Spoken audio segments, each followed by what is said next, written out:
you know, and it's very flexible and it's easy to harvest. You can dig up hunks of it. Well, you'll have to work at that. Digging up bamboo is not the easiest thing, but maybe we could get the help of some kind of digger, shovel thing, or maybe just a lot of motivated people who want to steal some bamboo. And wouldn't be stealing, of course.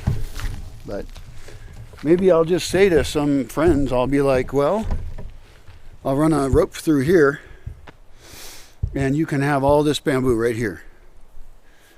But they know exactly what it is. They know exactly how dangerous it is. Because, like, this is the only spot that it's spread. It does not spread elsewhere. I have planted it elsewhere, and it simply doesn't spread. One of my other bamboos died, I believe. Generally, it's too dry here for bamboo. And there are other options, like there's a place up there, a town where I've wondered what its future should be, and if I have any suggestions.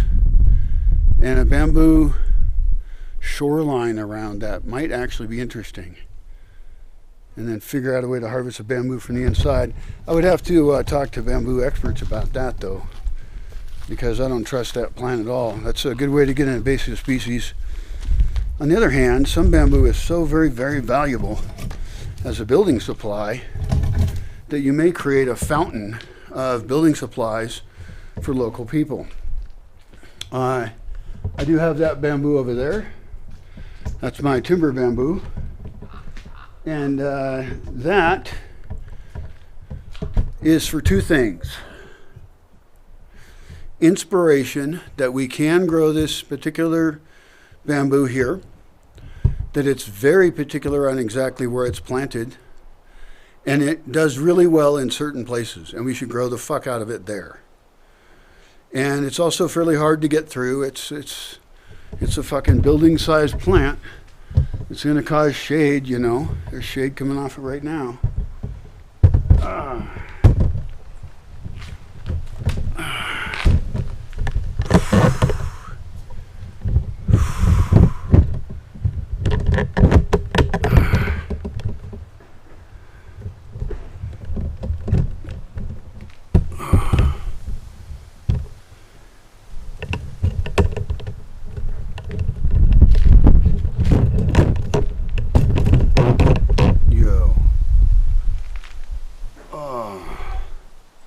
I don't know what rambling thing this video has left. I do notice that there's some vines in my tree up there. There's red flowers in the tree. And I forgot what those are. But I do recommend that if you're going to invest in one thing, if I was to be able to go back in time, and I have been talking to some people who are back in time because they're younger than me, so I can give them what I think is pretty good advice. And that is plant more plants. And they don't have to be any particular kind. They should be the kind that live on their own as perennials and need very little help from you and aren't invasive or anything like that. But you can easily learn how to make rosemary, and you can have all the rosemary you want really easy. I can show you a method. It's called direct in-ground cuttings. And it works great. You have to be here in early July. Yeah, that would be it. Could be a July 4th party. That'd be pretty cool to see July 4th as planting. It is a time of abundant planting. We go plant crazy on July 4th. I love that idea. Because, you know, I think about independence and freedom and how that can flourish in anywhere. And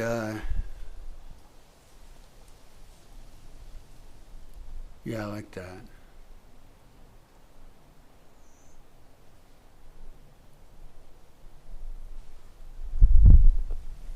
I could actually have a schedule of all kinds of plant propagation activities and have people be able to have a good place to wash their hands. And they would have a suggested group of tools to bring. And some of them would end up leaving them, which would be a nice donation, but you don't have to. Some of them would be avid gardeners and some would not.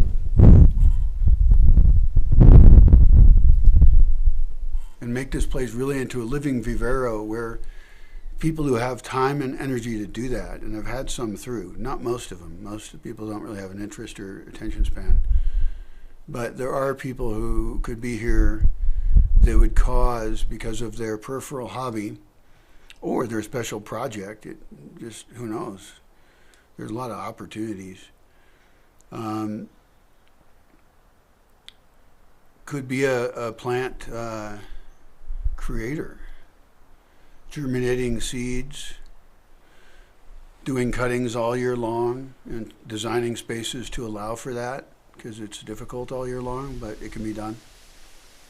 It would be nice if we mastered the art of tree layering, where we put a thing around the tree limb and then we get roots out of it and we cut it off. We've had very bad luck with that, and I think it is a lack of attention, to be honest.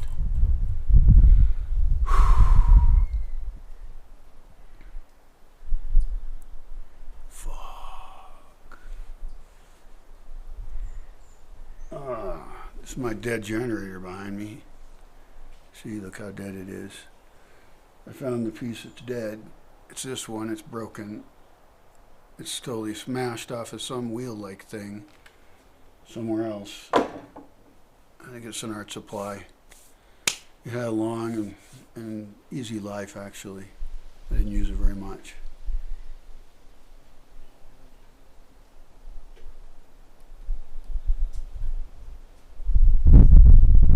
I think if we can see our yards as living viveros, living nurseries, and learn how to with the regular climate you're in, and I don't know each climate, so you got your own difficulties, but we'll look every one of them up. I think that would be a worthwhile video to make, is actually evaluating every single Köppen climate zone. And some of them will be really easy to be like, fuck this bullshit. You know, you're going to be importing food and you're barely going to survive. And other ones which would be like, well, we could change how we do agriculture in this space. And we could have food forests again, and some of us will live. Because the agricultural system as we see it, as we know it, I believe is going to fall. I see it as unavoidable. We have fossil fuel issues. We have the oceans being mostly fished out. We have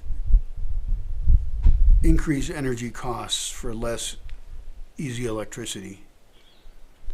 And that's probably because they're better and better at mining oil. But it's a game that eventually won't work anymore. And so to imagine a fossil fuel world in which there wasn't fossil fuel should frighten the ever-loving fuck out of you. Because everything you do is based on electricity. And so the only reasonable survivalist way to be, I don't think, is to get your bunker and your guns. I mean, you know, wouldn't hurt, but it's to look at the people around you as friendly resources to work with. And I have my own essential religion, in a way, I guess. Composting toilets, saunas, a way of doing things that is probably fucked up sometimes, but it's mostly pretty cool.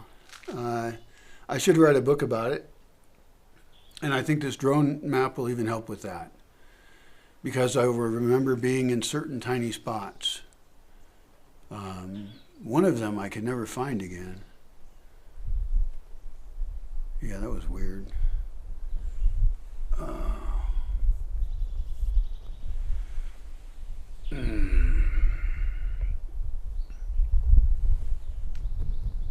Fuck.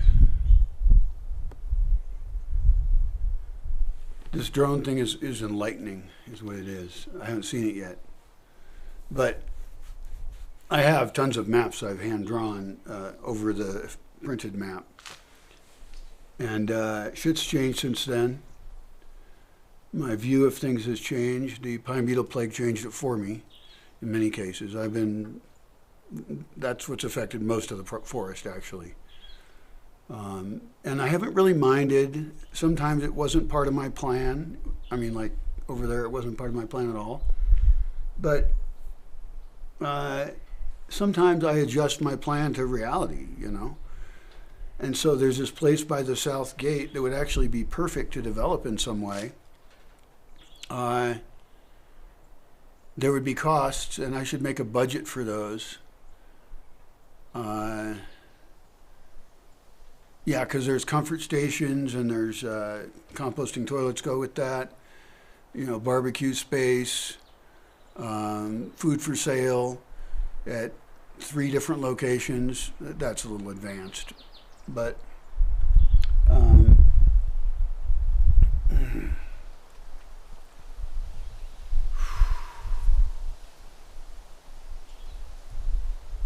it's really scary to make anything by the road, but it's so much makes sense as long as I see it ultimately as being developed as a barrier, as a gateway, and as a place for more public activities. And then I pull back in at various levels, just starting with barbed wire fences, but really just starting with me walking around and seeing what things look like.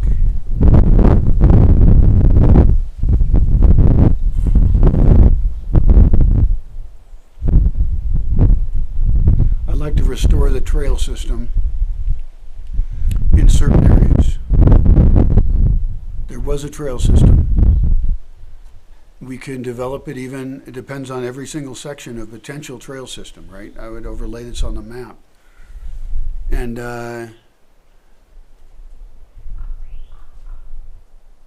its future is unknown because it depends on where it is and where it goes.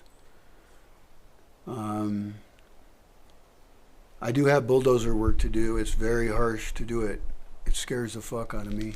But the only way to improve the land, the only way to raise the value cheaply, relatively cheaply, is to make it more useful to people. And the thing is, I've gone slow enough that everywhere is recovering forest. And this entire forest was recovering forest when I got it.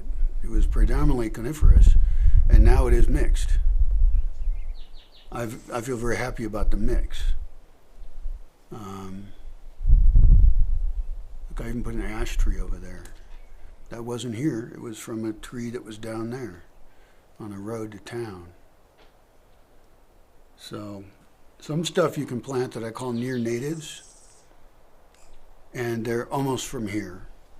So the likelihood of them being invasive is extremely low. And again, they would only become invasive if some other species fell, and then you'd want them. In other words, we have to plant for climate change. Plant not knowing which kinds of plants will survive, because we don't. But make lots of microclimates for them, and have whole people focused on just plants and documenting their growth, and you know, what can we do in what way to an oak tree, a pine tree, a bamboo stand, coralline over there.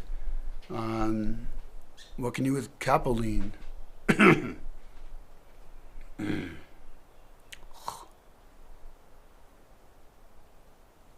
only bought 2 beers. This sucks.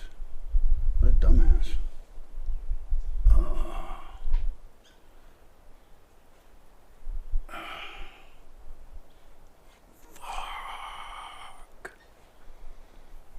I gotta do more flexibility exercise of any kind. So here's my plan. To develop the south side, I'm going to try and make a decision pre-drawn. First of all, the entire upper part gets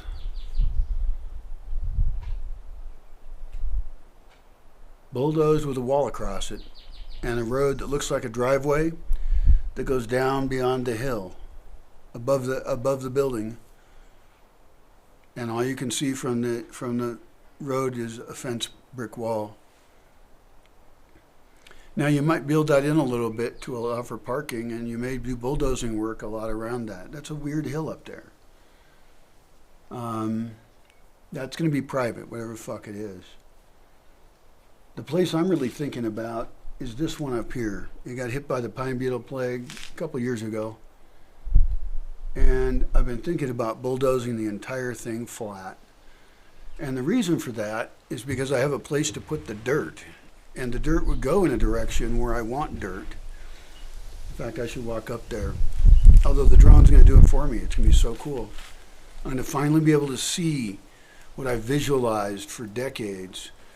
And I'm going to see, like, how does that actually fit in with the landscape? That's enlightenment. That is actually talking to the gods.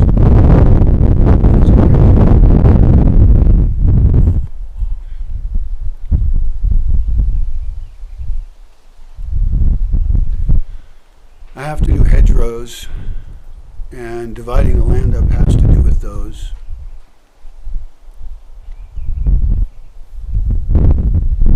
It could even be interesting on some byways, on some boundaries of different parts of the land, to plan for public space hedgerows on two sides of one-way streets, with intermittent park-like things of some kind. Sometimes a little patch of hedgerow, you know, like a place that's really grown over. I know of one that's way grown over up there. I don't even want to fuck with it. I killed the poisonous plants in it, probably. I have to go check it again. But this would be amazing, because this would allow for people to feel an ownership of a part of the land. And they could actually have shares in it. And this is a legal question. I have legal questions and accounting questions.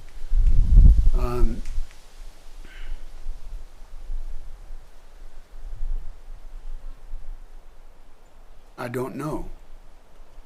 But it would be really cool to have different experiments with it.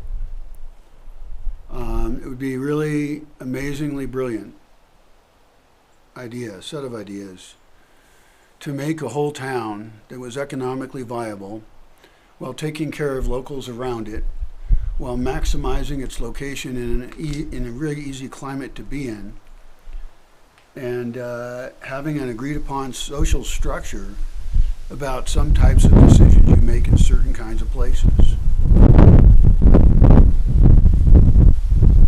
And probably ways to share your share in one to the other. I don't know this. I'm not a finance guy. But like, if you could have fluid transfer between neighborhoods, that'd be really cool. Because then you could do it between towns. I mean, you could have entire private social networks of various kinds. One of which would be talking to each other.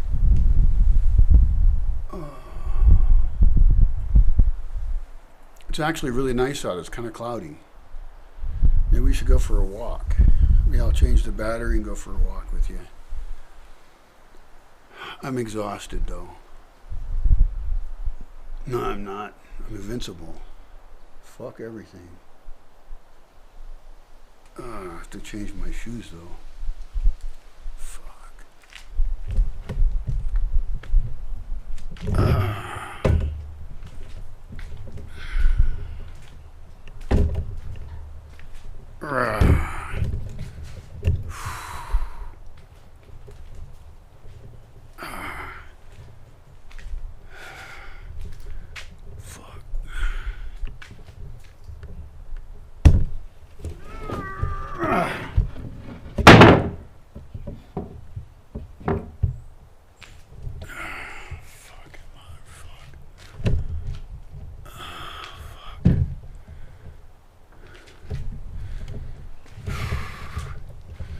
The dogs even have water.